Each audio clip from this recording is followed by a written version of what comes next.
नमो तस्से भगवतो अरहतो सम्मा सम्बुद्धस्से नमो तस्से भगवतो अरहतो सम्मा सम्बुद्धस्से नमो तस्से भगवतो अरहतो सम्मा सम्बुद्धस्से बुद्धं शरणं गच्छामि धम्मं शरणं गच्छामि संघं शरणं गच्छामि द्वितीयंपि बुद्धं शरणं गच्छामि द्वितीयंपि धम्मं शरणं गच्छामि द्वितीयंपि संघं शरणं गच्छामि तृतीयंपि बुद्धं शरणं गच्छामि तृतीयंपि धम्मं शरणं गच्छामि तृतीयंपि संघं शरणं गच्छामि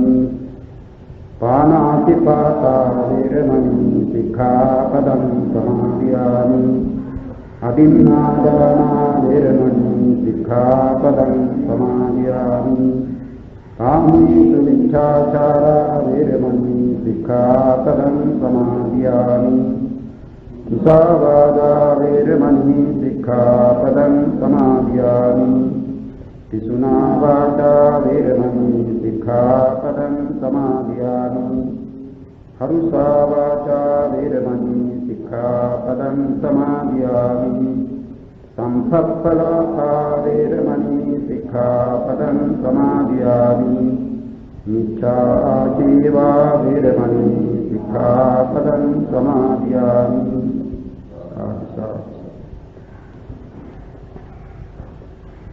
ඉන්ගතුනි පසුගිය දිනේ කීවේ මරණෝත්පත්ති චතුස්කය ගැන. මරණෝත්පත්ති චතුස්කය කීවේ ආයුක්ෂය, කම්මක්ෂය, උභයක්ෂය, උපච්ඡේදක කියන මේ ආකාරයෙන් මරණය සිදු වෙනවායි කියලා. මරණය සිදු වෙන විධි නැත්නම් පිළිවෙලවල් හතරක් දක්වනවා. ආයුෂ ගෙවීමෙන්, ඒ ප්‍රතිසන්දිය ගෙන දුන්න කර්මයේ ගෙවීමෙන්, ඒ ආයුෂයත් කර්මයක් කියන මේ දෙකම අවසන් වීමෙන්, ඒ දෙකම තිබියදී වෙනත් හේතුවක් එනම් උපච්ඡේදක කර්මයක් නිසා වන මරණය කියලා. ඉදිරියට මරණය සිදුවන පිළිවෙලවල් හතරක් දක්වනවා. කෙනෙකුගේ මරණය සිදු වුණාම ඒක ආයුෂය ගෙවි සිදු වූ මරණයක්ද, නැත්නම් කර්මය ගෙවි සිදු වූ මරණයක්ද, ආයුෂයයි කර්මයයි කියන මේ දෙකම එකවර ගෙවි සිදු වූ මරණයක්ද, එහෙම නැත්නම් මේ දෙකම පිළියේදී ඔහු අතීත જાතියකදී කරන ලද යම් කිසි කර්මයක් මේ ලැබූ ප්‍රතිසන්දිය නසාලීමට ඉදිරිපත්ව එලෙස සිදු වූ මරණයක්ද කියන මේ කාරණේ තරම් තේරුම් ගන්නට පුළුවන් කමක් නැහැ. සාමාන්‍යයෙන් සැලකෙන විට බොහෝ දිගු කලක් ආයු වින්දනය කොට කෙනෙක් මැරෙනවා නම් ඒක ආයුෂ ගෙවීමෙන් සිදුවන මරණයයි කියත හැකියි. ඒ වගේම ඒ ප්‍රතිසන්දිය ගෙන දීමට වහලු කර්මයක් ඒ නිසා ඒ අවස්ථාව වන විට අවසන් වෙන්නට ඉඩ තිබෙනවා. දැන් කුඩා ළමයෙකුගේ මරණය සිදුවන විට කියන්නට බෑ ඒ ආයුෂ ගෙවීමෙන් සිදුවන මරණයක් කියලා. දැන් අඩු ආයුෂයෙන් මිය යන්නට සිදුවන්නේ මොන කරුණක් නිසාද කියන එක ධර්මෙහි ඉගැන්වෙනවා. අඩු ආයුෂයෙන් මිය යාමට සිදුවන්නේ ප්‍රාණඝාත අකුසල් කරපු අයටයි කියලා දක්වනවා. අතීත ජාතිවලදී ප්‍රාණඝාත අකුසල් කරපු අයට ඒ ප්‍රාණඝාත අකුසල කර්මයාගේ විපාක නිර්යාදී සතර පායන්හි විඳලා ඒවායේ ශේෂ අකුසල කර්මයන්ගේ විපාක වශයෙන් වුණට නියමිත ආයුෂ ගෙවන්නට බැරුව ජීවිතය අතරමඟදී අවසන් වෙනවා කියලා දක්වනවා. අනේ එහෙම අයගේ මරණය පෙන්වන්නට තිබෙන්නේ අර කර්මය අවසන් වීම නිසා මේ කියන්නට බෑ. නමුත් ඔවුන් කර තිබෙන අර පාප කර්ම ඉදිරිපත් වී සිදුවන මරණයක් කියලා දක්වන්නට තිබෙනවා. කොමාරි මේ විදිහේ මරණය සතර ආකාරයකින් දක්වලා ඊළඟට අපි මේ මරණය සිදුවන අවස්ථාවේදී ඒ චිත්ත ප්‍රවෘත්තිය පිළිබඳව මේ අභිධර්මාර්ථ සංග්‍රහයේ එන පරිදි එදා සාකච්ඡා කළා. මේ මරණ අවස්ථාවේදී ඒ මරණ කාලයේදී ඉදිරිපත් වන ඒ භවාන්තරයෙහි නැත්නම් අනතුරු ආත්ම භාවයෙහි ප්‍රතිසන්දිය ගෙන දෙන ඒ ජනක කර්මයම හෝ එහෙම නැත්නම් මේ කර්මය සිදු කිරීම සඳහා යොදාගත් පුද්ගලයෙකු හෝ උපකරණයක් හෝ කියන ඒ දෙයක් එහෙම නැත්නම් ඒකට කර්ම නිමිත්තේ කියනවා. එහෙම නැත්නම් අනතුරු උපදනා තැන පිළිබඳව ඒ ස්ථානෙහිදී Tamanට පරිහරණය කරන්නට සිදුවන දෙයක් ආදි වශයෙන් යමක් අරමුණු වශයෙන් ලැබෙනවා. ඒ වාටයි කියවේ අපි කර්මය, කර්ම නිමිත්තේ, යති නිමිත්තේ කියන වචන තුනක්. ඒ කවර හෝ එකක් ඉදිරිපත් වන්නේ ඇතැම් විටක කර්මයේම, එහෙම නැත්නම් කර්ම නිමිත්ත, එහෙම නැත්නම් ගති නිමිත්ත. ඒ නිමිති වශයෙන් කවරක් ඉදිරිපත් වුණා, අරමුණු වශයෙන් කවරක් ඉදිරිපත් වුණා, ඒ ඉදිරිපත් වන්නේම කර්ම බලයෙන්. ඒකයි කම්ම බලයෙන් කියලා කියන්නේ. කම්ම බලයෙන් චන්නං ద్వාරාණං අඤ්ඤතරස්මින් පච්චපට්ඨාති. ඒ දොරටු සය අතුරෙන් එක්තරා ద్వාරයේහි එළඹ සිටී කියන කම්ම බලයෙන්, කර්ම බලයෙන්. ඒකට ඒ කර්මය නොසලකා හැරිය යුතු එකක් නොවේයි කියන්නේ නිසයි. කුඩාය කියලා අවමන් කරන්නට එපා. කර්මය පිළිබඳව එලෙස දක්වන්නේ ඒ කර්මයන් මේ බලයක්, ශක්තියක් තිබෙනවා බොහෝ කර්මයන්ට. නැවත උපතක් ලබා දීමට. ඒ නැවත උපතක් ලබා දීමට ඉදිරිපත් වන ඒ කර්මය එසේ විපාකයක් නැත්නම් ප්‍රතිසන්දියක් ගෙන දීම සඳහා ඉදිරිපත් වන්නේද ඒ කර්ම බලයෙන්. ඒකට නිමිත්ත මේ කර්මය නිසාමයි ලැබෙන්නේ. ඒ නිමිත්ත කර්මයේම වෙන්නටත් පුළුවන්. ඒ කියන්නේ මරණාසන්නයේදී පහළ වෙන නිමිති කියන්නේ. නිමිති කියන්නේ එතන අරමුණ. කර්මයේම අරමුණ වන්නට පුළුවන්, කර්ම නිමිත්ත අරමුණ වන්නට පුළුවන්. එහෙම නැත්නම් ඒ අනතුරු ආත්ම භාවයේ උපදනා ඒ අනතුරු ආත්ම භාවයේ උපදින්නේ යම් තැනකද ඒ තැන පිළිබඳ වූ යමක් Tamanට අරමුණු වශයෙන් ලැබෙනවා. එහෙම ලැබුණම මේ අවස්ථාව ඉතා කවිදියකින් දුබල අවස්ථාවක්. මරණාසන්න අවස්ථාවේ කියන්නේ ප්‍රතිසන්දිය ගෙන දුන්න කර්මය උපදවන ලද කර්මජ රූපේ කියන ඒවා Tamanගේ પરම්පරා වශයෙන් පැවතගෙන ගොස් මේ මරණාසන්න අවස්ථාව වන විට ඒ චුතිසිතේ සිට චිත්තක්ෂණ 17ක් ආපසු ගණන විට ලැබෙන සිතේ උපාදක්ෂණෙහිදී කර්මජ රූප ඉපද තිතික්ෂණෙහි පටන් කර්මජ රූප ඉපදීම නවතිනවා. ඒ නිසා ඒ ප්‍රතිසන්දි සිතින් ආපසු ගන්නවා. ඒ කියන්නේ ප්‍රතිසන්දි සිතට పూర్වයෙන් ලැබෙන 17 වන සිත. චුතියේ සිතේ සිට ආපසු ගණන විට ලැබෙන 17 වෙනි සිත.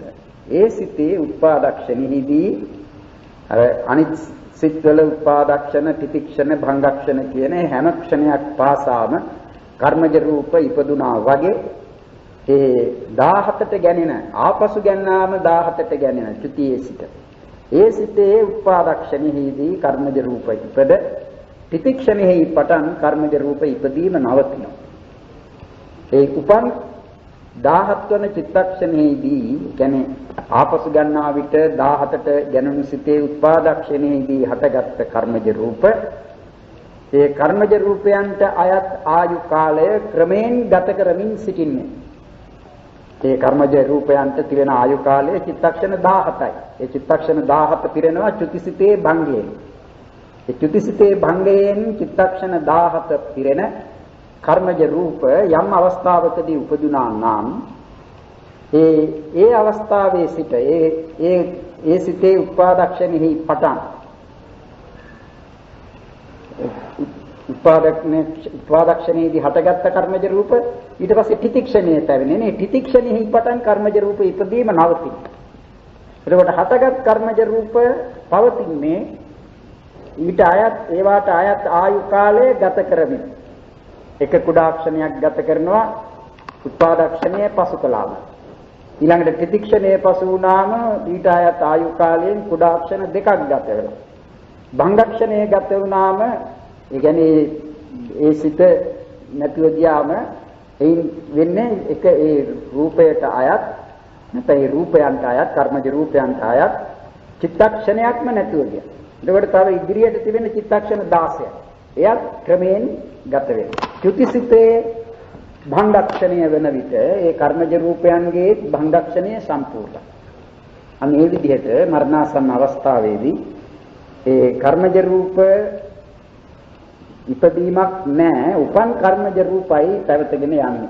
ඒ චිත්තක්ෂණ 17කට කලින් ලැබුණු කර්මජ රූප ඉපදුණු කර්මජ රූප පැවතගෙන යනවා. ඒ පැවතගෙන යනවා කියන්නේ ඊට අයත් ආයු කාලය ගත කරන්නේ. එතකොට ඒක භංගය කරා යන ගමන ඒ කර්මජ රූපයන්ගේ තිබෙන්නේ. අනේ ඒ නිසා ඒ අවස්ථාවේදී කර්මජ රූපයන්ගේ తত্ত্বය දුර්වල තත්වයක්. දැන් වෙන අවස්ථාවකදී නම් ඒ කර්මජ රූප උපාදක්ෂණයේදීත් හට ගන්නවා, තිතික්ෂණයේදීත් හට ගන්නවා, භංගක්ෂණයේදීත් හට ගන්නවා. ඒ නිසා ඒ ආයු කාලයන් ගත කළ එක චිත්තක්ෂණයක් ගත කළ, දෙකක් ගත කළ, තුනක් ගත කළ, හතරක් ගත කළ කුඩාක්ෂණ. එහෙම ගත කළ කර්මජ රූප එක අවස්ථාවකදී තියෙනවා. දැන් මේ අවස්ථාවේදී අර කලින් හටගත්ත කර්මජ රූප ඒවාට අයත් ආයු කාලය මේ සිත්වල අතරතුරේදී සම්පූර්ණ වෙනවා. මේ චිත්ත වීතියේ සිත්වල අතරතුරේදී සම්පූර්ණ වෙලා නිරුද්ධ වෙනවා. නමුත් හටගත්ත 17 වෙනි සිතේ උපාදක්ෂණයේදී හටගත්ත කර්මජ රූප වලට පස්සේ කර්මජ රූප ඉපදීමක් නැහැ. ඒකට වන්නේ කලින් පැවතගෙන ආපු කර්මජ රූප චිත්තක්ෂණ 17 සම්පූර්ණ වන්නේ යම් අවස්ථාවකදීද ඒ අවස්ථාවේදී නිරුද්ධ වෙනවා. ඒ නිසා ඒකට අපි චුතිසිත ගතොත් චුතිසිතේ තිතික්ෂණෙහිදී අවසන් වන කර්මජ රූප තිබුණා. ඒව හටගත්තේ ඒ චුතියට චිත්තක්ෂණ 17කට කලින් ඇතිවෙන සිතේ උපාදක්ෂණෙහිදී නෙවෙයි. ඊටත් කලින් හටගත්තා. චුතියේ සිට ආපසු ගන්න විට 17 වෙනි සිතට ගැනෙන සිතේ උපාදක්ෂණෙහිදී කර්මජ රූප උපදිනවා. එතකොට ඊට ඉස්සෙල්ලා කර්මජ රූප හැම ක්ෂණයක් පාසාම උපන්න. මේ අන්තිමට උපදින අවස්ථාව. ඊට පස්සේ කර්මජ රූප උපදීමක් නැහැ. එතකොට සිදුවන්නේ කුමක්ද? ආයුෂ සම්පූර්ණ කළ කර්මජ රූප ඒ ක්ෂණෙහිදී නිරුද්ධ වෙනවා. මේ චුතියේ සිට ආපසු ගන්නාම ලැබෙන 17 වන සිතේ උපාදක්ෂණෙහිදී හටගත්ත කර්මජ රූප වලට ආයු කාලය සම්පූර්ණ වෙනවා. ඒ චුතිසිතේ භංගක්ෂණය. එමයි වන්නේ. දැන් ඒ නිසා මේ සිත් පවතින්නේද තා දුර්වල. ඒ මොකද සිත හටගන්නා ප්‍රතිසන්දි අවස්ථාවේදී සිත හටගන්නේ ප්‍රතිසන්දි සිත හා පෙරපසු නොවි උපන් හදේවත්තු රූපයේ ඇසුරු කොට. මේ ප්‍රතිසන්දි සිතට පස්සේ ලැබෙන භවාංග සිත ඊළඟට ලැබෙන භවාංග සිත ඊළඟට ලැබෙන භවාංග සිත ඔය ආදි වශයෙන් ලැබෙන ඒ සිත්වල වස්තුව කියන්නේ මිශ්‍රය කරන වස්තුව වන්නේ අතීතානන්තර හදේවත්ව. අතීතානන්තර හදේවත්ව කියන්නේ ඒ සිත හටගන්නට කලින් සිතේ උපාදක්ෂණයේදී හටගත්ත කර්මජ රූපය වූ හදේවත්ව. දැන් එහෙමයි මේ වෙලාවේ අපි ප්‍රවෘත්ති කාලය ගැන කතා කරනවා නම් අපට මනෝ චක්ෂු වස්තු, සෝත වස්තු, ගාහන වස්තු, જીවහා වස්තු, කාය වස්තු කියන ඒ වස්තු පස ඇසුරු නොකොට උපදනා වූ යම් සිත් වේ නම් ඒ සියලුම සිත්වල නිස්සරය වස්තුව වන්නේ හදේ වස්තු කියන්නේ. එහෙමයි දක්වන්නේ. ඒ හදේ වස්තුව අතීතානන්තර හදේවත්තු කියලා කියන්නේ. අතීතානන්තරය කියන්නේ ඒ සිත උපදින්නට කලින් සිතේ උපාදක්ෂණෙහිදී හටගත්ත වස්තු රූපය. දැන් එහෙම අවස්ථාවක් නෙවෙයි මේ මරණාසන්න අවස්ථාව. මරණාසන්න අවස්ථාවේදී ඒ මරණාසන්න ඒ ජවර ආදී සිත් හටගන්නේ අතීතානන්තර හදේ වස්තුව ඇසුරු කොට නෙවෙයි. එනම් හටගන්නේ මේ පටිසන්ධියට චුතියට චිත්තක්ෂණ 17කට කලින් උපන් හදේ වස්තුව ඇසුරු කොට. අන්න මොකද මේ අතරතුරේ හදේ වස්තු ඉදීමක් නැහැ. මේ වස්තුව ඇසුරු කොට. ඒ නිසා මේ චිත්ත ප්‍රවෘත්තියම ගැන සලකන විට ඒ චිත්ත ප්‍රවෘත්තියම දුබල සිතේ දුබල අවස්ථාවක් කියලා ගන්න. දුර්වල අවස්ථාවක්. නමුත් කර්ම බලයක් තිබෙන. ඒ කර්ම බලය නිසා තමයි අනතුරු ආත්ම භාවය කවරක් වන්නේද කියලා නියම කරන්නේ Tamanta විපාක දීමට එළඹ සිටින කර්මය.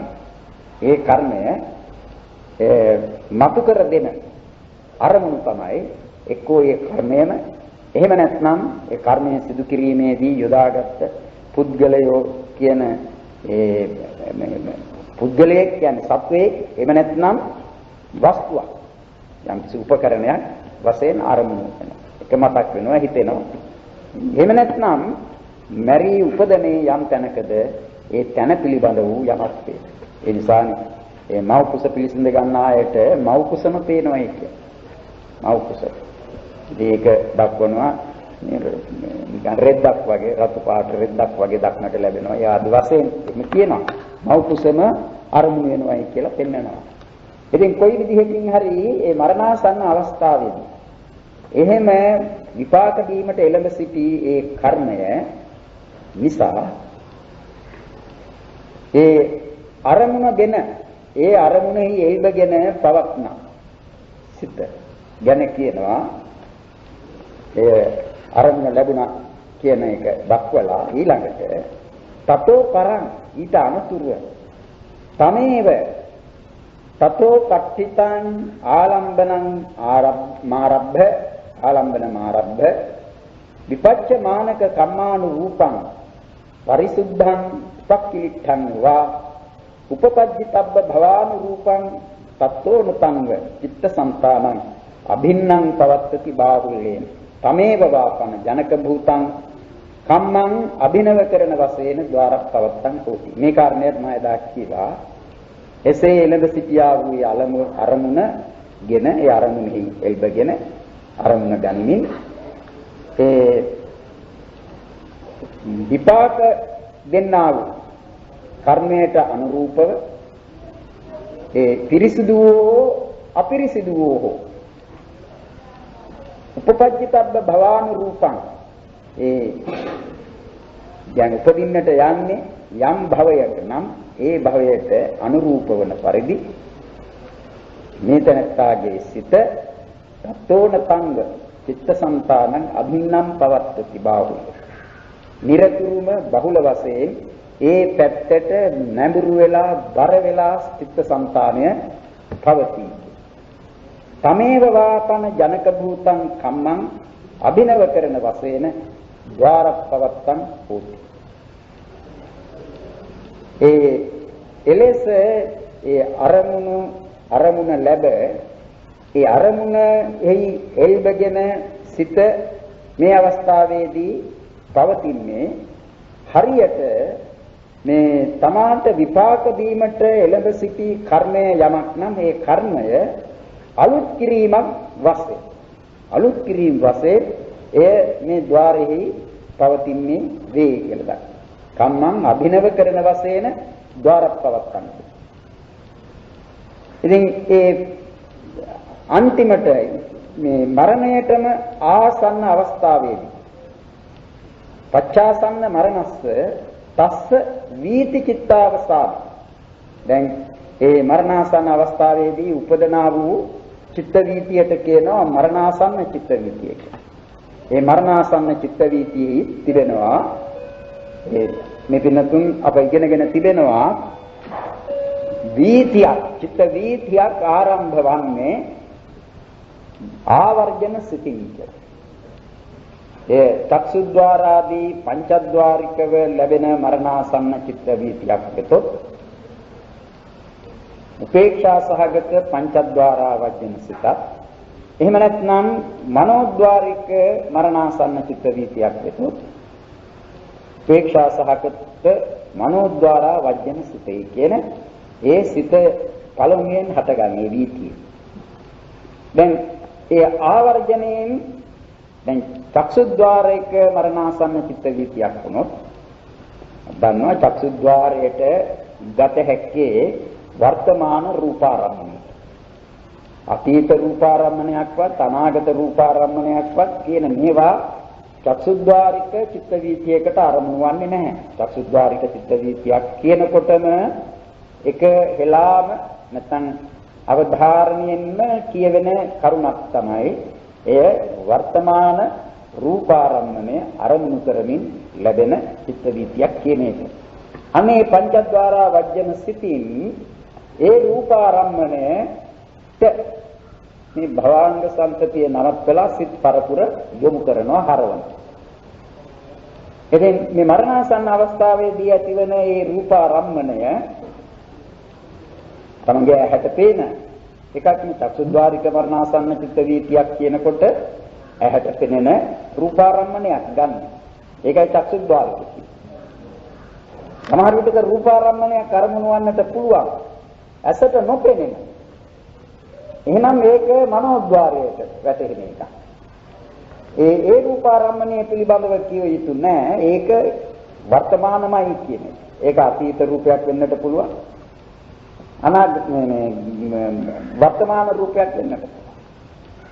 ඒ විදිහේ රූපාරම්මණයක් අරමුණු වෙනවා. ශබ්දාරම්මන, ගන්ධාරම්මන, රසාරම්මන, පොට්ටබ්බාරම්මන කියන ඒවානේ චක්කුසෝත ගාන ජීවහා කාය කියන ඒ ద్వාරික චිත්ත වීති වල අරමුණු වන්නේ පිළිවෙලින් වර්තමාන රූපාරම්මන, ශබ්දාරම්මන ආදී වශයෙන්. ඒ නිසා ඒ චක්සුද්්වාරික හෝ සෝතද්්වාරික, මොකද සෝතද්්වාරිකේ කියන්නේ සමහරෙකුට ඒ මරණාසන්න චිත්ත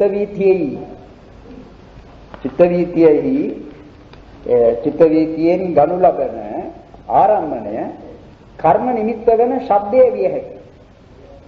කර්ම නිමිත්ත වෙන ශබ්දය. එහෙම නැත්නම් කර්ම නිමිත්ත වෙන ගන්ධය. ශබ්දේ නම් සෝතද්්වාරික මරණාසන්න චිත්ත වීතිය.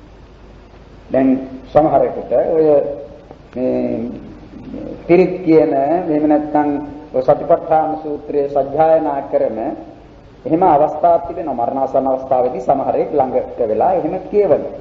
ඇතැම් විටක ඒක ඒකාන්තයෙන්ම සිදු වෙනවා කියන්නේ බෑ. ඇතැම් විටක එය මරණාසන්න චිත්ත වීතිෙහි අරමුණ වශයෙන් ශබ්දාරම්මන අරමුණු කරගෙන ඒ මරණාසන්න චිත්ත වීතිය උපදින්නට පුළුවන්. ඒ ගන්ධයත් එහෙමයි. රසය නම් ඉතින් දිවට දැනෙන දෙයක්. සමහර විටක ඒ අවස්ථාවේදීම ඒ විදිහේ දෙයක් කෙනෙකුට පෙවුවොත් ඒ ආරමුණු කොට උපදින්නට පුළුවන්. ඒ විදිහේ දෙයක් Taman දන් දීලා තිබෙනවා නම් ඒ මේ කර්ම නිමිත්ත වෙන්නට මේ විදිහේ රසයක් දීලා තියෙනවා. පොට්ටබ්බ යත් එහෙමයි. ඒ කොටින් කියනවා නම් චක්සුද්්වාරාදී පංචද්වාරයක මරණාසන්න චිත්ත වීතියක් වේනම් එය එවේලේ තිබෙන රූපාදී පංචාරම්භණයන් අතුරෙන් යමක් අරමුණු කරමිනුයි උපදී. පිළිවෙලින් ගත්තා. පච්චාසන්න මරණස්ස තස්ස වීති චිත්තාවසාන. ඉතින් මනෝද්වාරිකව ලැබෙන එකක් නම් ඒට ඒ අතීත වර්තමාන අනාගත කියන කවරක් හෝ අරමුණු කරන්නට පුළුවන් බවක් මනෝද්වාරයට තියෙනවානේ. ඒ නිසා අතීත වූ හෝ වර්තමාන වූ අරමුණක් ගෙනයි ඒ මේ මනෝද්වාරා වජ්ජන චිත්ත වීතිය, මනෝද්වාරික චිත්ත වීතිය උපදී. ඉතින් මෙතන කියනවා පච්චාසන්න මරණස්ස තස්ස වීති චිත්තාවසාන. ඒ කියේ මරණාසන්න චිත්ත වීතියෙහි අවසානයි. මරණාසන්න චිත්ත වීතිය ප්‍රස්තාර කරන විට චක්සුද්්වාරිකාදී නම් අපි කිව්වා පංචද්වාරා වජ්ජනේන ආරම්භ කරනවා. මනෝද්වාරික එකක් නම් මනෝද්වාරා වජ්ජනේන ආරම්භ කරන්නේ. ඊළඟට මනෝද්වාරා වජ්ජනේන ආරම්භ කරනවා නම් ආවර්ජනයේට අනුතුරුව ජවන් 5ක් දක්වනවා. දැන් මරණාසන්න අවස්ථාවේදී මරණාසන්න ජවනයන් 5යි උපදින්නේ කියලා දක්වනවා. ඒ දක්වන්නේ මේ වස්තු දුබ්බලතාව හේතු කොටගෙන. හදේ වස්තුව ඉතා දුබලයි. ඒ නිසා අර ප්‍රවෘත්ති කාලයේදී ජවන් කාම ජවන් වල පැවැත්ම චිත්තක්ෂණ 7ක් වුණත් මේ අවස්ථාවේදී එහෙම ජවන් 7ක් යන්නට පුළුවන් කමක් නැහැ. දුබල බැවින් ඒ නිසා ජවන් 5ක් දක්වනවා. ඒ මරණාසන්න අවස්ථාව. මරණාසන්න ජවන් 5යි කියලා කියන්නේ. ඉතින් මේ ජවන් වලට අනුතුරුව සමහරෙකුගේ චුතිය සිදු වෙනවා. සමහරෙකුගේ ජවනයට අනුතුරුව තදාරම්මණය වෙලා චුතිය සිදු වෙනවා. සමහරෙකුගේ ජවනයට අනුතුරුව භවාංග වෙලා චුතිය සිදු වෙනවා. තවත් කෙනෙකුගේ ජවනයට අනුතුරුව තදාරම්මන වෙලා ඊට අනුතුරුව භවාංගයේ ඇතිව ඊට පසු චුතිය සිදු වෙනවා. එහෙම හතර ආකාරයකින් මේ මරණාසන්න මේ චිත්ත වීතිය සානිහිදී චුතිය වෙන හැටි දක්වලා තිබෙනවා. ඒ නිසා පච්චාසන්න මරණස්ස තස්ස වීති චිත්තාවසානයි. මේ මරණාසන්න චිත්ත වීතියගේ අවසානයි. මේ පින්නතුන් ඉගෙනගෙන තිබෙනවා මුලදී මේ චිත්ත වීති පිළිබඳව කතා කරන විට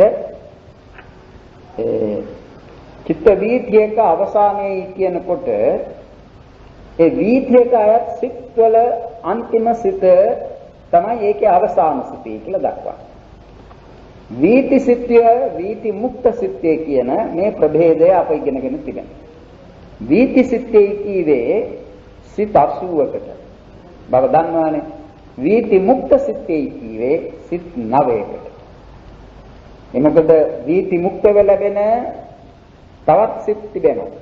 කියන්නේ භවාංග පටිසන්ධි භවාංග චුති කියන මේ කෘත්‍යයන් සිදු කරන අවස්ථාවේදී ඒ සිත් වීති මුක්තවයි ලැබෙන්නේ. චිත්ත වීතියකට ඇතුළත් නැහැ. දැන් පටිසන්ධි සිත අපට ලැබුණේ ආවර්ජනයක උපකාරයෙන් නෙවෙයි. ආවර්ජනයක් උපකාර වන්නේ නැහැ ඒ අවස්ථාවේ. චුතියට අනතුරුව පටිසන්ධි. එතකොට ඊළඟට පටිසන්ධි සිතට පස්සේ භවාංග උපදිනවා. භවාංග සිතට අර පටිසන්ධි සිතෙන් ගත්ත අරමුණ ලබා දීමට ආවර්ජනයක උපකාරයක් වුවමනා නැහැ. මේ පටිසන්ධියට අනතුරුව ඒ විපාක සිතමනේ භවාංග කෘත්‍යයෙන් ලැබෙන්නේ. එහි ඒ පටිසන්ධියෙන් ගත්ත අරමුණෙහිම එල්බගෙන භවාංග පවතින. එහෙම නෙවෙයි වීති සිත් වන්නට නම් ඒ වීතියට පමුණුවන ඒ වීතිය ආරම්භ කරන වීති සිත් උපදින්නට අවස්ථාවක් ලබා දෙන වීති සිතක් උපදින්නට ඕනේ. ඒ වීති සිත තමයි පංචද්වාරයේදී පංචද්වාරා වජ්ජන සිත, මනෝද්වාරයේදී මනෝද්වාරා වජ්ජන සිතයි. දැන් පටිසන්ධි භවාංග චුති කියන මේ කෘත්‍යයන් සිදු කරන සිත් ඒ කෘත්‍යයන් සිදු කරන අවස්ථාවේදී වීති මුක්තයි. ඉතින් අප ඉගෙනගෙන තිබෙනවා පටිසන්ධි භවාංග චුති කියන මේ කෘත්‍යයන් සිදු කරන සිත් සියල්ලම 19යි කියලා. කාමාවචර ප්‍රතිසන්ධි 10ක් තිබෙනවා. රූපාවචර ප්‍රතිසන්ධි 5ක් තිබෙනවා සිත් වශයෙන්. අරූපාවචර ප්‍රතිසන්ධි සිත් 4ක් තිබෙනවා. ඒ 19 එයිමයි ගන්නෙ.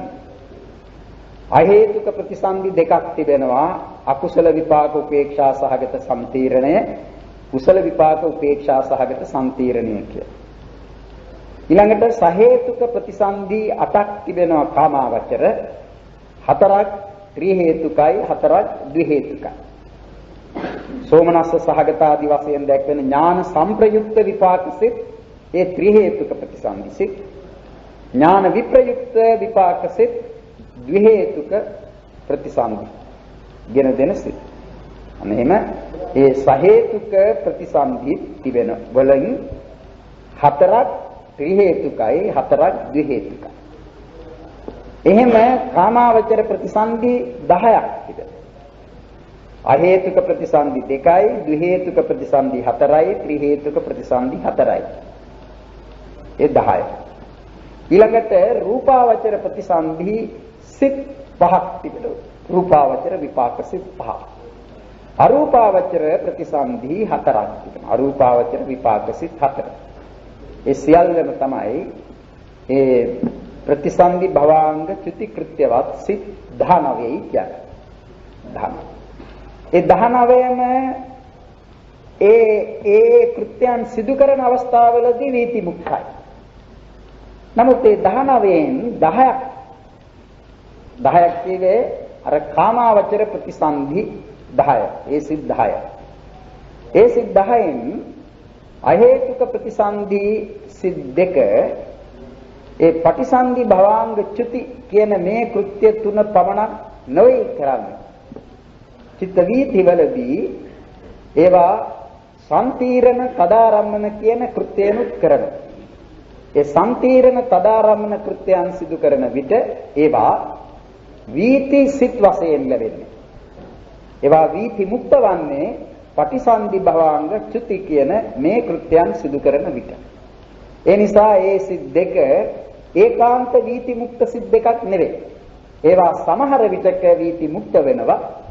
සමහර විටක වීති වලට ඇතුළත් වෙනවා. වීති සිත් වෙනවා. ඒ දෙක. ඊළඟට මහා විපාක 8යි කියන ඒ කාමාවචර ත්‍රි හේතුක ප්‍රතිසන්ධි 4 සහ ද්වි හේතුක ප්‍රතිසන්ධි 4. ඒ සිත් 8. ඒවා ඇතම් විටකදී තදාරම්මන කෘත්‍ය සිදු කරනවා.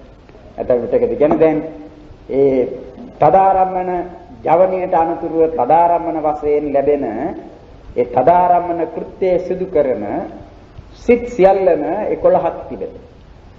ඒ 11න් 8ක් තමයි මහා විපාක 8. ඒ නිසා මහා කෘත්‍ය සිදු කරන විට ඒවා වීතියට ඇතුළත්. පටිසන්ධි භවාංග චිත්ත කෘත්‍යයන් සිදු කරන විට වීති මුක්තයි. එතකොට ඒවා වර එක වීති මුක්ත වෙන වර එක වීති සිත් වෙන සිත් 8ක්. මහත්ගත විපාක 9යි.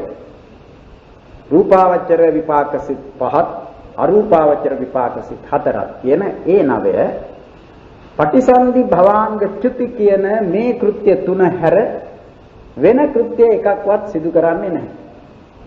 ඒවා පටිසන්ධි භවාංග චුති කියන මේ කෘත්‍යයන් පමණයි සිදු කරන්නේ. ඒ අනුරූප බ්‍රහ්ම ලෝක වල ප්‍රතිසන්ධි වශයෙන් ලැබෙනවා, අනතුරුව භවාංග වශයෙන් පැවතගෙන යනවා, අන්තිමට චුතිසිත වශයෙන් ඒ කෘත්‍ය තුන මිසක වෙන කෘත්‍යයන් ඒ 9ට නැහැ. ඒ නිසා පටිසන්ධි භවාංග චුති කෘත්‍යයන් සිදු කරන විට ඒ සිත් වීති මුක්තයි.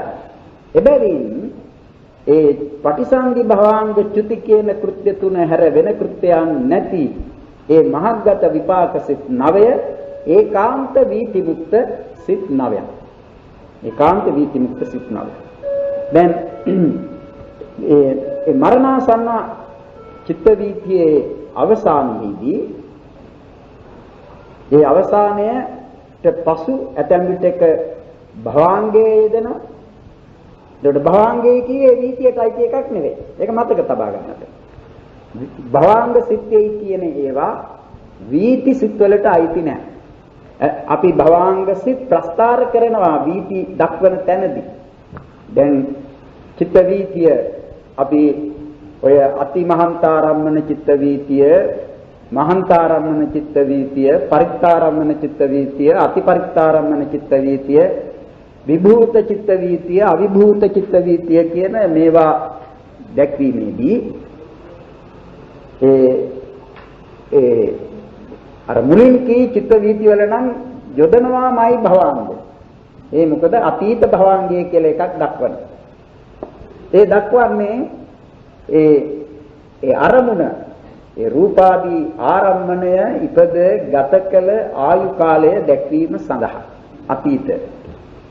ඊළඟට භවංග චලනීය කියලා එකක් දක්වනවා. එසේ ආයු කාලය ගත කළ ඒ රූපාදී ආරම්මණය කවර අවස්ථාවකදීද ద్వාරෙහි ගැටුනේ කියන එක දක්වනවා. ඒ ద్వාරෙහි ගැටෙන අවස්ථාවේදී තමයි භවංග චලනය වන්නේ. ඊළඟට භවංගේ ඉපදීම නැවතුණු බව දැක්වීමට නවතින භවයේ අවස්ථාවේදී දැක්වීමට භවංග උපච්ඡේද කියලා ඒ භවංග සිතක් යොදවනවා.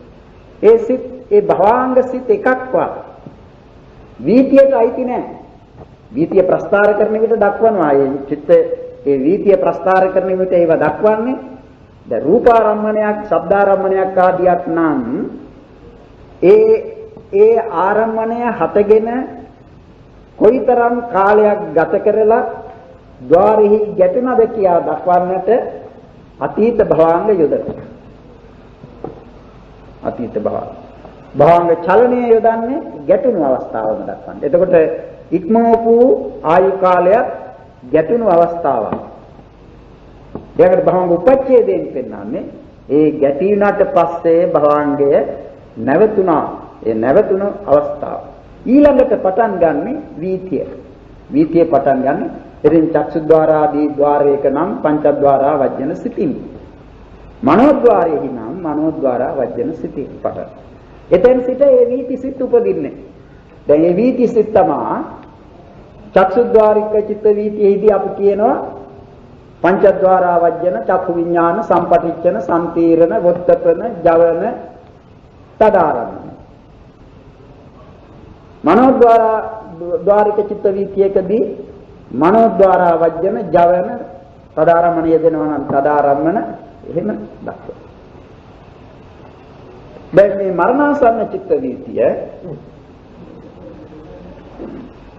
වීතියෙහි ප්‍රධාන සිත් ටික තමයි ඒ මරණාසන්න ජවන් කියන්නේ.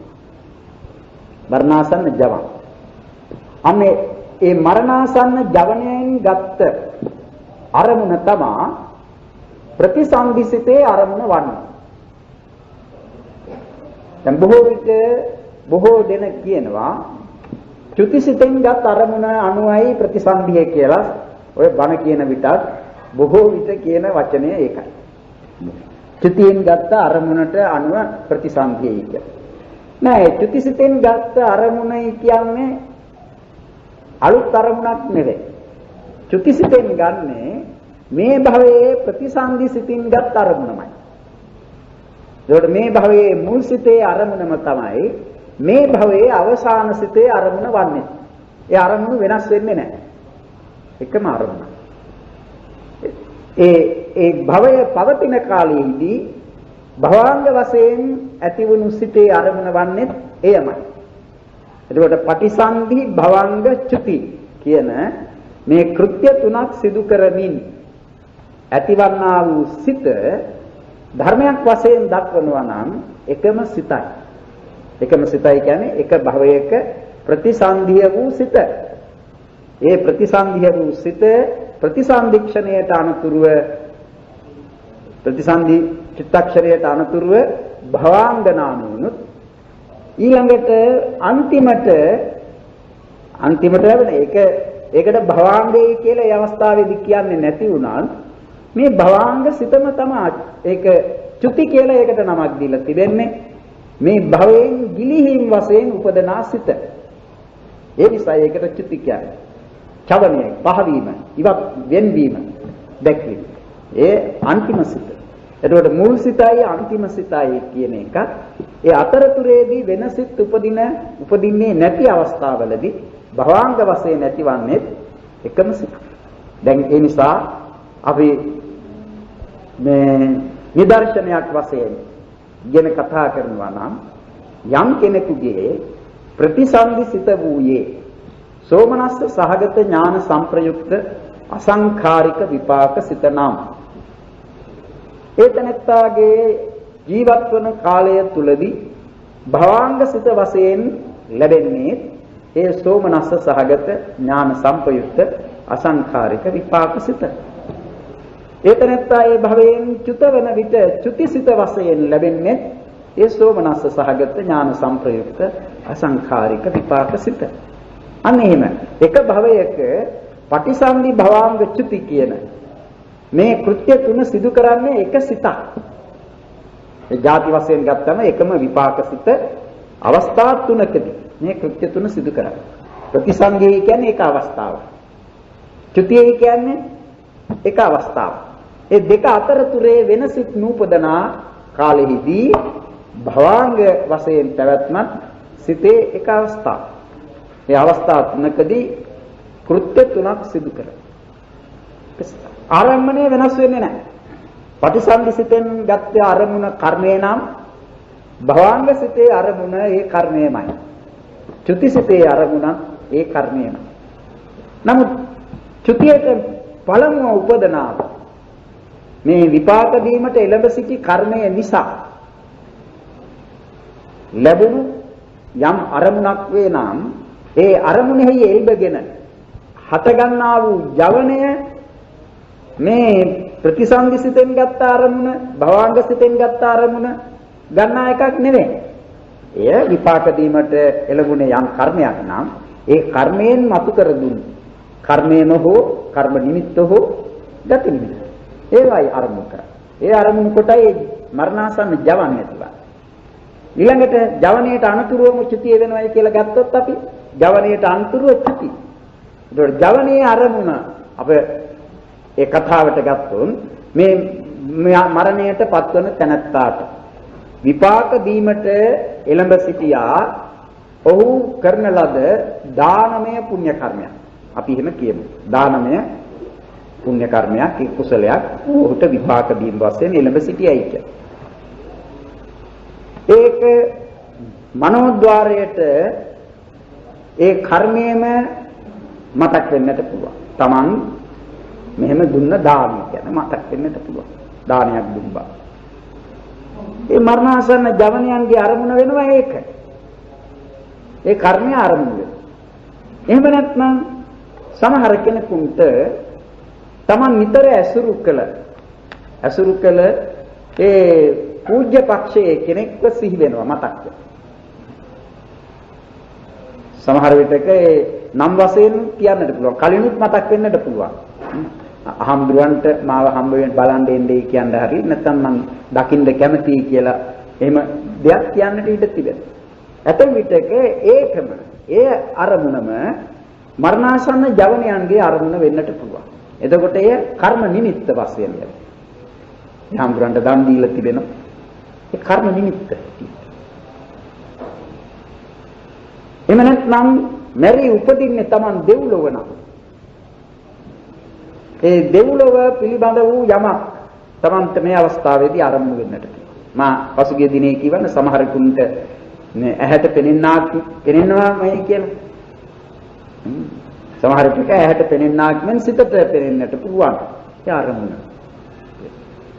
දැන් ඒ මරණාසන්න ජවනි. නමුත් ඊට අනුතුරුව ඇතිවන චුතිය ඒවනේ මේ චුතිය ආරම්භන වෙන්නේ. චුතිය ආරම්භන වන්නේ මේ භවයේ ප්‍රතිසන්දි මේ මැරෙන්නේ යම් භවයක සිටින කෙනෙක්ද ඒතනත්තාට ඒ භවයේ ලැබීමේදී ඒ ප්‍රතිසන්දි සිතට ආරම්භ වූ ඒ තවත් විදිහකින් කියනවා නම් ඒ භවයට పూర్ව භවයේහි මරණහසන්න ජවණයෙන් ගත ආරමුණ මේ භවයේ ප්‍රතිසන්දි සිතේ ආරමුණ ඊළඟට මේ භවයේ මේ භවාංග සිතේ ආරමුණ මේ භවයේ චුති සිතේ ආරමුණ.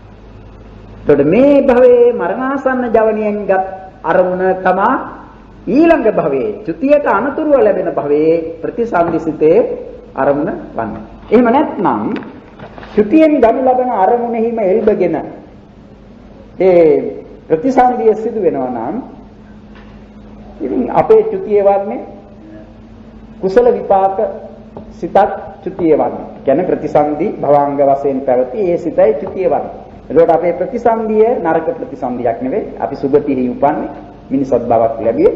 ඒ සුගති ප්‍රතිසන්දිය දුන්නේ කුසල කර්මයකින්. ඒ කුසල කර්මයෙන් ගිය જાතියේ මරණාසන්න අවස්ථාවේදී මතු කර දෙන ලද යම් අරමුණක එල්බගෙන මේ භවයේ ප්‍රතිසන්දිසිත ලැබුණා. ඒ අරමුණෙහි යෙල්බගෙන මේ භවයෙහි භවාංග සිත පවතිනවා. ඒ අරමුණෙහි යෙල්බගෙන මේ භවයෙහි චුතිය සිදු වෙනවා. ඒකම නම් ඊළඟ භවයේ ප්‍රතිසන්දියේ සිටේ අරමුණ වන්නේ කියන්නට වන්නේ මේ එකම කර්මයක් නැවත නැවත විපාක ගෙන දෙනවායි කියලා ප්‍රතිසන්දි වශයෙන්. ඒක නෙවෙයි වන්නේ. එහෙම වෙතොත් සුගතියේ සිටින තැනැත්තේ කවදාවත් දුගතියකට යන්නේ නැහැ. දුගතියේ සිටින කෙනෙක් කවදාවත් සුගතියකට එන්නේ නැහැ. ඒක නෙවෙයි తত্ত্বය. ඒ මරණාසන්න ජවණයෙන් ගනු ලබන අරමුණෙහි එල්බගෙනයි පටිසන්ධි සිත අනතුරු ආත්ම භාවයේ පටිසන්ධිය ලබන්නේ. ඒමක් නිසාද ඒ ජවණයෙන් එල්බ ගැනීම ඒ කාරණයක් මේ මතු කර දුන්න කර්මය නිසායි ඒ ප්‍රතිසන්දිය ලබන්නේ. එතකොට කුසල කර්මයෙන් සුගති ප්‍රතිසන්දියකුත් අකුසල කර්මයෙන් දුර්ගති ප්‍රතිසන්දිය ලැබෙනවා. අනේ විදිහට මතක තබා ගන්නට ඕන. ඕක බොහෝ දෙනෙක් වරද්දන කරුණක් වෙනවා. ඒක ඒතරම් සලකන්නේ නැතිව කියන එකක්ද එහෙම නැත්නම් නොදැනම කියන එකක්ද කියන එක අපිට කියන්න බෑ. නමුත් ඒ තරම් සැලකිලිමත් නැතුව ඒ පිළිබඳව කතා කරනවා. පච්චාසන්න මරණස්ස තස්ස වීති චිත්තාවස්ථානේ භවංගේවා චවන වස්සේ පච්චුප්පන්න භව පරියෝසාන භූතං චුති චිත්තං උපජ්ජත්වා විරුද්ධ. ඒකයි ඒ කියන්නේ. ඒ මරණයට ආසන්නව අන්තිමටම ආසන්න වූ ඒ මරණයට පත්වන තැනැත්තාගේ මේ මරණාසන්න චිත්ත වීතිෙහි අවසානයේදී භවංගය ඉපද ඒ අවසන් වුණාට පසු හෝ එතකොට ඇතම් විටක මරණාසන්න චිත්ත වීතියේ අවසානයේදීම වෙන්නට පුළුවන්. මොකක්ද? ප්‍රතිසන්දියේ සිත උපදින. ඇතම් විටක දෙක ඒ කියන්නේ මරණාසන්න චිත්ත වීතියේ අවසානයේ කියන්නේ චුතිය නෙවෙයි. මරණාසන්න චිත්ත වීතියේ අවසානයේ කියන්නේ චුතිය නෙවෙයි. ඒ කියන්නේ ජවන චුති, ජවන තදාරම්මන චුති, ජවන භවාංග චුති, ජවන තදාරම්මන භවාංග චුති. ඒ දැන් යම් තැනක තදාරම්මන යෙදුවා නම් ඒ තදාරම්මණය තමයි චිත්ත වීතියේ අවසාන. ජවණයෙන් නම් අවසන් වන්නේ ඒ ජවණය ඒ චිත්ත වීතියේ අවසානයි. ඒ ඊට පස්සෙ භවාංගයක් යදනවා නම් ඒ චිත්ත වීතිය නෙවෙයි. භවාංගය අපි දැන් ඊට කලින් කිව්වේ භවාංගයේ කිව්වේ වීති චිත්තයක් නෙවෙයි. ඒක මේ එතකොට තාම චුත උනේ නැහැ. මරණාසන්න චිත්ත වීතිය ඇති වුණා. ඊට පස්සේ නැවත භවාංග සිතටත් වැටුණා. ඒ භවාංගයට වැටුණාට ඒකේ ඇති හොඳක් හෝ නරකක් කියන්නට බෑ. මත් නිසාද චුතිය කියන්නේ ඒ භවාංග වශයෙන් උපදනා වූ සිතමයි. නේ? භවාංග වශයෙන් උපදනා වූ ඒ සිතම තමයි එක අවස්ථාවකදී චුතිය වෙන්නේ. ඒ නිසා එතන ඒ තරම් වෙනසක් නැහැ. චුතියට අනතුරුව තමයි පටිසන්ධි. ඒකට චුතියට අනතුරුව අතරතුරේ පටිසන්ධියටයි චුතියටයි අතරතුරේ සිතක් නැහැ. චුතියට අනතුරුව පටිසන්ධි. අනේ ඒක දක්වනවා මෙතන පච්චාසන්න මරණස්ස තස්ස වීති චිත්තාවස්ථානේ භවංගක්ක ඒවා භවංගයේ අවසානයේදී හෝ චවන වශයෙන්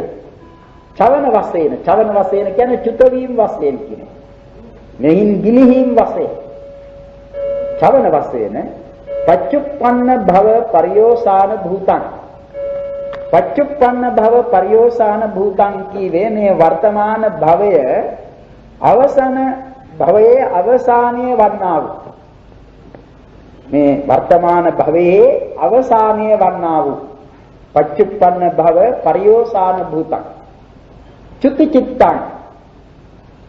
එතකොට මේ චුතිසිත තමයි වර්තමාන භවයේ අවසන් කරන්නේ. එහෙම නැත්නම් දැන් අපි ගනිමු මෙහෙම. ඒ මරණාසන්න ජවන් කියන ඒවා ඉපදිලා ඊළඟට භවාංග තව දිගට යනවා නම් භවාංග කියන්නේ කොයි භවයේද? මේ භවයේනේ. මේ භවයේ එතකොට තාමනා භවයෙන් ගිලිහුනේ. භවංග සිත පැවතගෙන යනවා. ඒ නිසා එතනත්තා තවම ජීවතුන් අතර සිටින්නේ. චුති කීවේ භවයෙන් ගිලිහීම, ඉවත් වීම, වෙන්වීම, චුත වීම. ඒකයි පච්චුප්පන්න භව පරියෝසాన භූතං. වර්තමාන භවයේ අවසන් කරන්නා වූ නැත්නම් වර්තමාන භවයේ අවසානය වන්නා වූ චුති චිත්තං උපජ්ජිත්වා නිරුද්ධති. චුතිසිත ඉපද නිරුද්ධ වේ. ඒකට චුතිසිත ඉපද නිරුද්ධ වීමයි කියන්නේ මේ භවයෙන් ගිලිවීම. මේ භවය අවසන් වීම. දැන් මේ අවසන් වීමයි කියන්නේ අලුත් භවයක් හටගන්ම නෙවෙයි. ඒ අවසන් වීමයි කියන්නේ මේ භවයේ පිළිබඳ අවසාන. මේ භවයේ නැහැ. ඒකට මේ භවයේ මෙතනින් අවසන් වන්නට බැරි මේ මරණාසන්න අවස්ථාවේදී විපාක දීමට එළඹ සිටියේ අනතුරු ආත්ම භාවය ලබා දීමේ ශක්තිය ඇති කර්මය. ඒ නිසා මොකද වන්නේ? ඒ චුතියට අනතුරුව ඒ කර්මයේ විපාක වශයෙන් ලැබෙනවා ප්‍රතිසන්ධි කියන සිත. විපාක සිත. ඒකට ඒ චුතියෙන් මේ භවයේ අවසන්. තස්මින් නිරුද්ධාවසාන. ඒ චුතිසිතේ නිරුද්ධ වූාට පසුව නිරුද්ධාවසානේ තස්සානන්තරමේව ඒ චුතිසිතට අනතුරුවම තත්ත ගහිතං ආලම්බන මාරබ්බ තථා ගහිතං ආලම්බන මාරබ්බ අර මරණාසන්න ජවනයන්ගෙන් ගත්ත අරමුණෙහි එල්බගෙන නැත්නම් ඒ අරමුණ කරමින් සවත්තුකං අවත්තුකමේවවා වස්තු සහිත වූ වස්තු විරහිත වූ දැන් සවත්තුක අවත්තුකයි කියලා කීවේ වස්තු සහිත කියන්නේ වස්තුවක් ඇති භවයක ප්‍රතිසන්දිය ලැබෙනවා නම් ඒ වස්තු මිශ්‍රය කරගෙනයි ඇතිවන්නේ.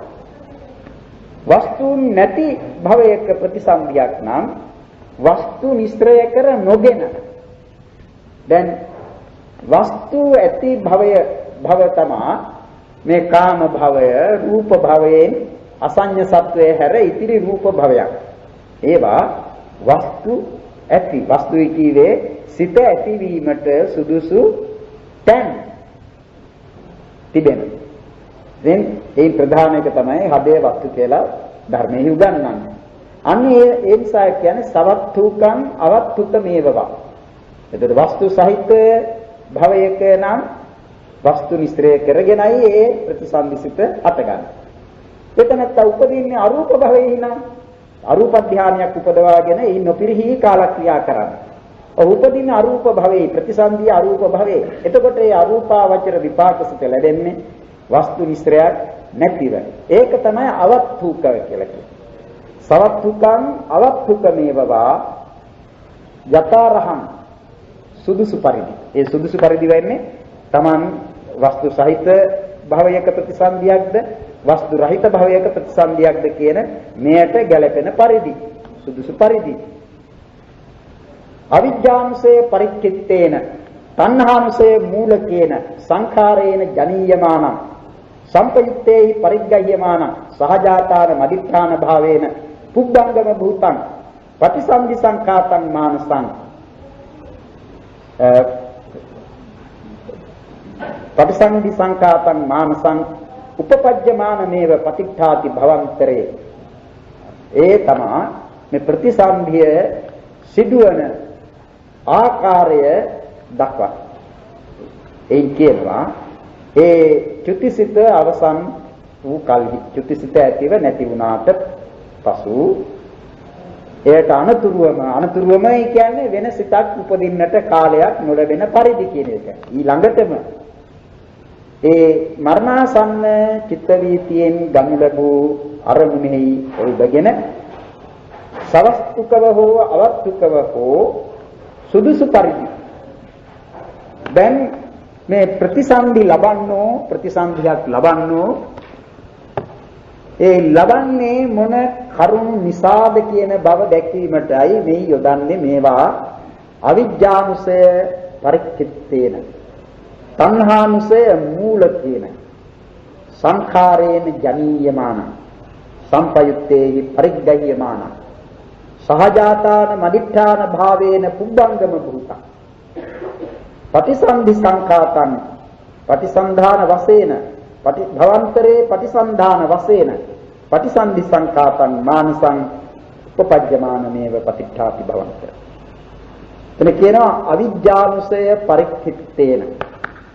දැන් අවිද්‍යාවෙන් වට වෙලා තිබෙන්නේ පරික්ෂිප්ත වට වෙලා කියන්නේ අවිද්‍යාව නැමැති අනුසය මේ පින් කරපු හෝ පව් කරපු කාහට වද ඒ පින් පව් සිදුවීමට ප්‍රධාන කාරණයක් වුණේ කුමක්ද? තමා තුළ පැවති අප්‍රහීන වශයෙන් පැවති අවිද්‍යාව. ඒ නිසා තමයි අවිජ්ජා පත්‍ය සංඛාරාට. ඒ සංඛාරයි කියන කුසල කුසල කර්ම අවිද්‍යාව තිබෙන තුරු පමණයි හටගන්නේ. අවිද්‍යානුසය යමෙකු සහවුලු නැති කලේද ඉන්පසු මේ සංඛාර නාමයෙන් දැක්වෙන කර්ම ඇතිවීමක් වන්නේ නැහැ. දැන් ඒ නිසා ඒ කර්ම ඇතිවන්නේද අවිද්‍යාව තිබෙන තාක් කල් පමණයි. ඒ වගේමයි ඒ කර්ම බලයෙන් නැවත උත්පත්තියක් ලැබෙන්නේද අවිද්‍යාව තිබෙන තාක් පමණයි. ඒ නිසායි අවිජ්ජානුසය පරික්ඛිත්තේන අවිද්‍යාවෙන් වට කර ගන්නවා. තණ්හානුසය මූලකේන තෘෂ්ණාව මුල් වන්නා වූ තෘෂ්ණා මූලයක් තියෙනවනේ ඒක දැන් තණ්හාව කියන එක ප්‍රධාන වශයෙන් තණ්හාවේ තිබෙන්නේ නැත්නම් තණ්හාවේ ප්‍රධාන තැන තිබෙන්නේ කුමකටද? කෙනෙකු වශයෙන් ජීවත් වීමට. ඒ නිසා තමයි මේ භවෝත්පත්තියට තණ්හාව හේතු වන්නේ. තණ්හාව භවෝත්පත්තියට හේතු වන්නේ ජීවත් වීමේ ආසාව තිබෙන. ආසාව. ඒ අප්‍රහීන වශයෙන් පවතිද්දීමයි කෙනෙක් මැරෙන්නේ. ඒ නිසා ඒ අවිජ්ජාංශයෙන් වට කර ගන්නා ලදී කීවේ අවිද්‍යාව හේතු කොටගෙන මේ තමාට යන්නට නැත්නම් තමාගේ ප්‍රතිසන්දිය සිදුවන්නා වූ ස්ථානය සතපින් ආධ්‍ය එකක් වන්නට පුළුවන් විපතින් පිරුණු එකක් වෙන්නට පුළුවන්. ඒ කොයි එකකට වුවන් මෙයා නොගිහින් ඉන්නේ නැහැ. ඒකේ තිබෙන දැන් අපි ගන්න සතපින් පිරුණයි කියවන් එහි තියෙනවානේ ඒ තිබෙන ආදීනව තිබෙනවානේ. ඒ ආදීනව වැහිලා යනවා මේ අවිද්‍යාවෙන් යුක්ත තැනට. දැන් ඒ අවිද්‍යාව තිබෙන නිසා තමයි අපි දෙව්ලොව ගැන වද බලාපොරොත්තු වෙන්නේ. අවිද්‍යාව තිබෙන තුරුයි දෙව්ලොවක් පිළිබඳ ප්‍රාර්ථනා තිබෙන්නේ. මොකද අවිද්‍යාවෙන් දෙව්ලොවේ තිබෙන නරක පැත්ත ආදීනව පක්ෂය වහලා දාන. ඒ නිසා තණ්හාවෙන් මොකද වන්නේ? තණ්හාව වෙන්නේ මේ පැත්තට නැවෙන බව. තණ්හාංශයේ මූල කෙනෙක් ඒක අල්ලා ගන්න බව. ඒකට ආසා කරන බව. තියෙනවා. අවිද්‍යාවෙන් වසා දැමීමත් තණ්හාවෙන් අල්ලා ගැනීමත් කියන මේ දෙක සිදු වෙන තණ්හාංශයේ මූල කියන. ඉතින් අවිද්‍යා තණ්හා දෙක තිබුණයි කියලා හරියන්නේ නැහැ. ඒ තන පහළ වෙන්නට නැත්නම් ඒ තන උත්පත්තිය ලබා දෙන්නට ප්‍රතිසන්දිය උපදවන්නට තව උනේ මොකක්ද? කර්මය. ඒකයි සංඛාරේන ජනීයමානං. සංඛාරේන ජනීයමානං.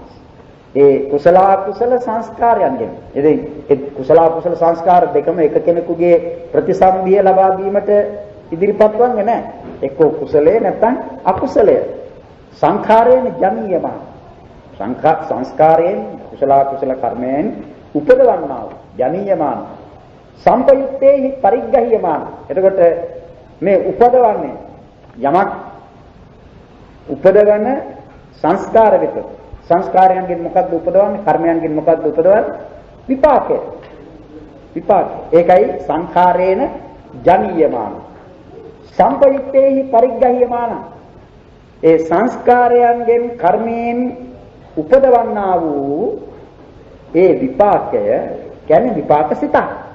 ඒ සිත සම්පයුත්තේහි පරිග්ගහ්‍යමාන. ඒ විපාක සිත තනිව පවතින එකක් නෙවෙයි. ඒ විපාක සිත ඇතිවන්නේ විපාක සිත සමගම පෙරපසු නොවි ඒහි සංප්‍රයුක්ත වීම වශයෙන් ඇතිවන ඒක උපාද ඒක නිරෝධ ඒක ආලම්බන ඒක වත්තුක කියන සතර සංප්‍රයෝග ලක්ෂණයන්ගේ වශයෙන් සංප්‍රයුක්ත වන්නා වූ චෛතසිකේන එක්ක ඒකයි සංපයුක්තේහි පරිග්ගහ්‍යමාන ගනු ලැබූ කියන්නේ ඒ සංප්‍රයුක්ත ධර්මයන් ඒ සිතේ පවතිනවා. කොටින් කියනවා වේදනා සංඥා සංඛාර කියන ස්කන්ධත්‍රයක් වශයෙන් දක්වන චෛතසිකයන්ගෙන්ද යුක්ත සහජාතානං අදිඨාන භාවේන පුබ්බංගම භූතං. ඒ සහජාත ධර්මයන්ගේ හටගැන්මට නැත්නම් ඒවායේ පිහිටීමට නැත්නම් ඒ සහජාත ධර්මයන්ට උපකාර වීම වශයෙන් පුබ්බංගම භූතං. පුබ්බංගම භූතං කියන්නේ ප්‍රධාන වන්නා වූ කියන එක. සිතේ තියෙන ප්‍රධානත්වය ගැන කියන්නේ. සහජාතාන මදිඨාන භාවේන පුබ්බංගම භූතං. ඒ සහජාත වූ ධර්මයන්ට ඒ සහජාත ධර්මයන්ට ඇතිවීමට ලැබෙන උපකාරය කුමකින්ද ලැබෙන්නේ? මේ ප්‍රතිසන්දි සිතේ කියන මේ විපාක සිතයි. ඒ නිසා දැන් මේ ප්‍රතිසන්දි සිත සහජාත වූ ධර්මයන් උපදවාගෙන උපදින්න. ඒ නිසා තමයි ඔය ප්‍රත්‍ය කතාවලදී එම කියන්නේ ඒ ඔක්කාන්තිකනේ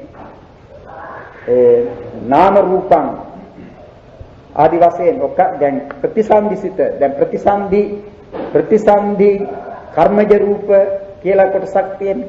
කර්මජ රූප ප්‍රතිසන්දි කර්මජ රූප වලට ප්‍රතිසන්දිසිතේ උපකාරය ඕන පළමු හත ගැනීමට. ඒ නිසායි ප්‍රතිසන්දි කර්මජ රූපේ කියලා යම් තැන්වල දක්වන්නේ. දැන් අපි හේතු ප්‍රත්‍ය පිළිබඳව කතා කරන විට හේතු සංප්‍රයුක්තකාරං ධම්මානං තං සමුත්ථානානං ච රූපානං හේතුපච්චේන පච්චේයෝ කියලා. ඉතින් එතන සහේතුක සිත් ගන්නවා. සහේතුක සිත් 71ත් ඒ සමග යෙදෙන චෛතසික 52ක්. ඒ 52කින් මෝහ මූල දෙසිතෙහි යෙදෙන මෝහය හැර චෛතසික 52ක්